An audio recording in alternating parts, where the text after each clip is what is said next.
ಜಿಲ್ಲಾ ಅಭಿವೃದ್ಧಿ ಮತ್ತು ಸಮನ್ವಯ ಸಮಿತಿ ದಿಶಾ ಸಭೆ ಕೇಂದ್ರ ಜಲಶಕ್ತಿ ಹಾಗೂ ರೈಲ್ವೆ ಖಾತೆ ರಾಜ್ಯ ಸಚಿವ ವಿ ಸೋಮಣ್ಣ ಅವರ ನೇತೃತ್ವದಲ್ಲಿ ತುಮಕೂರಿನಲ್ಲಿಂದು ನಡೆಯಿತು. ಈ ವೇಳೆ ಸಂಸದರಾದ ಗೋವಿಂದ ಕಾರಜೋಳ, ಡಾ ಸಿಎನ್ ಮಂಜುನಾಥ್, ಶಾಸಕ ಟಿಬಿ ಜಯಚಂದ್ರ ಸೇರಿದಂತೆ ವಿವಿಧ ಇಲಾಖೆ ಅಧಿಕಾರಿಗಳು ಹಾಗೂ ಮತ್ತಿತರರು ಉಪಸ್ಥಿತರಿದ್ದರು.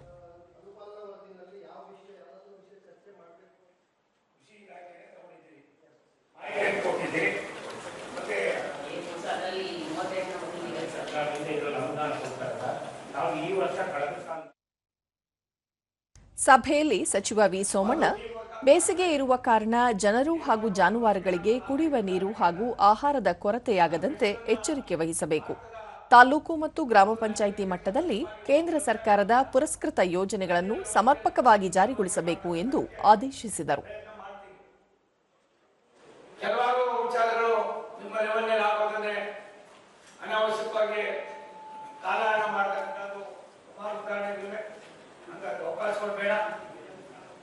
ವಿಸ್ತೃತವಾಗಿ ನಾವು ಚರ್ಚೆ ಮಾಡೋಣ. ಚರ್ಚೆಯ ಜೊತೆಯಲ್ಲಿ ಸಾಮಾನ್ಯರಿಗೆ ಕೂಡ ಒಂದು ಸಂದೇಶವನ್ನು ಕೂಡ ಕೊಡಬೇಕಾದ ಅವಶ್ಯಕತೆ ಇದೆ. ಆ ನಿಟ್ಟಿನಲ್ಲಿ ಚಿಂತನೆ ಮಾಡಿ ತೀರ್ಮಾನಕ್ಕೆ ಬರಬೇಕಾಗಿದೆ. ಗೋವಿಂದ ಕಾರಜೋಳ, ಜಿಲ್ಲೆಯ ಸಮಗ್ರ ಅಭಿವೃದ್ಧಿಗಾಗಿ ಎಲ್ಲ ಇಲಾಖೆಗಳ ಅಧಿಕಾರಿಗಳು ಉತ್ತಮ ಸಹಕಾರದೊಂದಿಗೆ ಕಾರ್ಯನಿರ್ವಹಿಸಬೇಕು.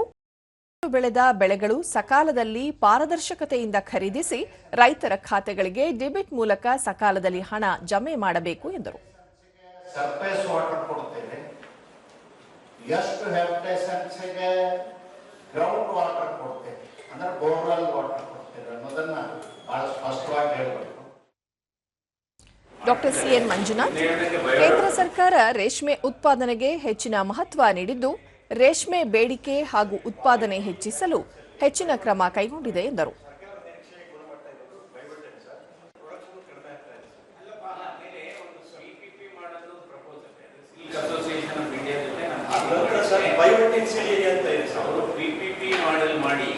ಅದರಲ್ಲಿ ಪ್ರೈಸ್ ಲಿಂಕ್ಡ್ ಪ್ರೈಸ್ ಅಂದ್ರೆ ಕ್ವಾಲಿಟಿ ಲಿಂಕ್ ಪ್ರೈಸಿಂಗ್ ಅಂತ ಕ್ವಾಲಿಟಿ ಪ್ರೈಸಿಂಗ್ ಮಾಡಿದ್ರೆ ತುಂಬಾ ಬೆಳೆಗಾರರಿಗೆ ಅನುಕೂಲ ಆಗುತ್ತೆ.